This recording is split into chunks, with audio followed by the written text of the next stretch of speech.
preparing for?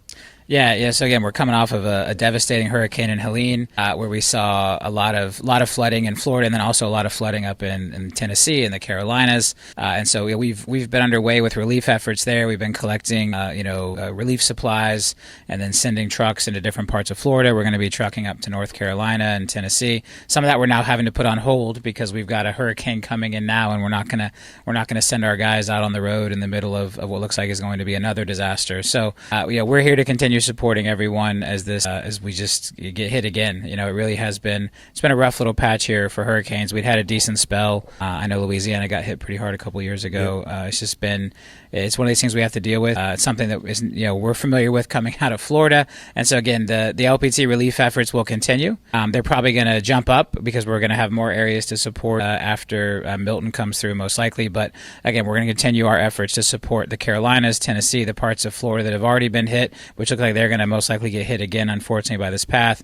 We definitely want everyone to stay safe. Where Helene brought a lot of rain and a lot of flooding, Milton looks like it's going to bring strong winds as well, because it is going to make landfall as a stronger hurricane in a more populated area. I think Helene, while it did devastating damage, it landed. The initial landing was not in a super populated area, which was a blessing, even though it went on to do a lot more damage up north. But again, I think this is going to be potentially even worse if that's possible. And so we stand here with a bad hurricane just have come through, another hurricane coming right behind it. Again, we're committed to continuing our relief efforts. If we do get hit really hard here in Central Florida, we'll restage those relief efforts using our Texas hubs, using our hubs in whatever areas. If we got to gather stuff in Nevada and truck it down to all the affected areas, that's the nice thing about our reach and our scale, and we're committed to using that reach and scale to support all the communities that we serve as they go through these disasters. So again, if you are in one of the areas that's been hard hit, I saw a really great idea talking about, for our agents in particular, what does it look like to rebuild your business in the wake of a disaster and a hurricane? And we have a lot of agents who experienced that in Southwest Florida. When LPT was just opening, we had really bad storm come through Southwest Florida a couple years ago. That was our first chance to mobilize relief efforts like this. But then beyond that, a lot of our agents in Southwest Florida now have the experience to understand what it looked like to rebuild their business. A lot of our agents right now are experiencing situations where lenders are asking for re-inspections. And we probably just got the re-inspection done, and now you're about to get hit again. And so that's going to trigger another re-inspection. Whenever a named storm or disaster zone is declared by the federal government, it is a requirement by Fannie Mae and Freddie Mac and FHA and pretty much all of the big resources for federally insured mortgages.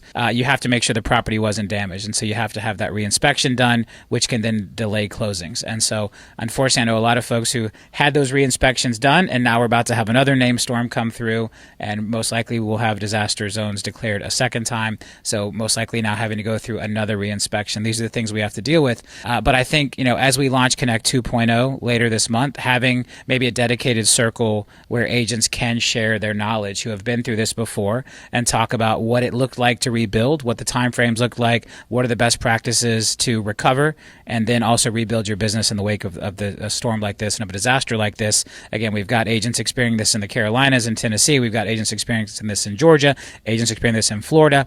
And so we just want to make sure that we're absolutely here where, again, agents who went through this recently, in the last couple of years, either in Louisiana or in Southwest Florida, to be able to share some of the things they experienced and help our agents prepare and understand for what does it look like 4 weeks out, 6 weeks out, 12 weeks out, a year later. What are the types of deals that are happening? What are things we should look out for? How should we consult our clients who are selling a home in the wake of a natural disaster or buying a home in the wake of a natural disaster? So I think it's something that we're uniquely suited to put together because of our cloud infrastructure, single entity national brokerage.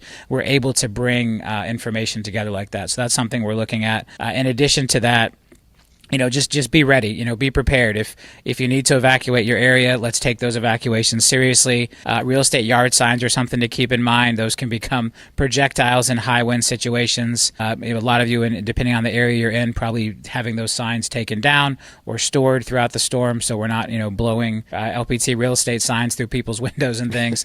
Again, sandbag pickup locations. I saw recently that Tampa opened up their parking garages for free, so people can move their cars into parking garages that the city owns. Just a lot going on right now. It looks like, Wednesday we're going to get hit again here. So again, our hearts go out to all those who are already dealing with rebuilding in parts of Florida and the Carolinas and Tennessee. For those of you who are now going to have to kind of batten down and get ready for another hit, we've got a couple of days here. Make sure we take it seriously. Make sure we follow those local evacuation orders.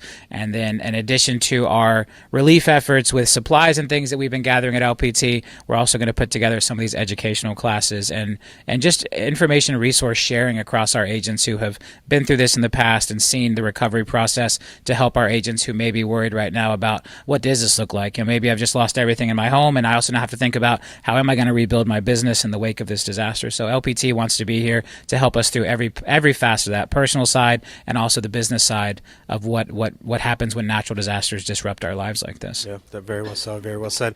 And of course, we will continue to be here, like Robert said, to support you. On both sides of it in terms of how to utilize this to get your business, as we talked about, and being visible in your community. And then if you have a passion for helping others, I think it's also a great opportunity for you to do good and then still be visible from a real estate perspective. Yeah. So those two don't have to be disconnected. Operationally, I guess I want to touch on that as well. As a cloud brokerage, while we have a fair amount of staff that lives in Florida, we're very distributed at this point. And just so everyone understands, our servers and everything are all in the cloud. There's no data housed, there's no systems housed, there's no technology or software housed locally here in Central Florida. The only piece of our business that is not redundant and distributed is the print shop. And so, that is a place where if the print shop gets flattened by this hurricane, that would obviously be disruptive to our business, and we will, put plans in place to recover from that. Those guys are going to wrap the equipment up in plastic. There's a lot of things we do to get ready for something like this so that we can weather it as well as possible. But that's really the only facet of LPT that is guaranteed to be disrupted. So if you are in one of the undisrupted areas, expect delays on getting your power packs and things because the print shop crew is not going to be going to work on Wednesday in the middle of a Cat 3 or Cat 2 hurricane, in order to do that. So, and again, if we did lose a facility, we have outsourcing operations. While we would obviously lose money on that because of the prices we provided to you guys at, these are all things that that we're here to support and take care of. But that's the only piece where you can almost guarantee some level of disruption is in the print shop. They're going to have to close down for a couple of days because of the storm. We'll get back in there, hump it out through the weekend, get it done, get the work done to take care of you guys. The rest of the brokerage is so well distributed. If we do have a large number of our Florida team that is disrupted, we're able to move that work to other folks in different parts of the country. We're at a good time of year for this. We're not at the peak. If this had hit us in March or April and we were struggling to keep up with volume, it would have been a different situation. We have a lot of excess capacity right now across the brokerage because we are preparing for the California launch. We're preparing for 17 other states they're going to be launching by year end. So from an operational standpoint, we're in a good position as a company to make sure there are very few, if any, delays when it comes to to payment, to file processing, except for the print shop. So just keep that in mind for the next week as you're planning your business. Power packs that get ordered today, tomorrow, Wednesday are probably going to be delayed as we have to shut that facility down with the impending storm. And look, this is one of the things as we continue to grow over the next year to 18 months. We're going to be adding additional printing facilities. We're going to be putting one out west in Nevada. We're going to be putting something up in the Northeast. So there will be an arc in LPT's growth where even the print shop is no longer a single point of failure. We're just not there yet. As growing as fast as we have, we've got to make some prioritization around where we put our efforts, where we put the capital, where we grow, and so far the print shop has done a great job of keeping up from the single location, but there'll be other benefits. Shipping costs will start to go down as we put additional facilities around the country, and that's somewhere we're going. But always want to be transparent with you all to understand where we are and what the potential impacts of the storm are going to be.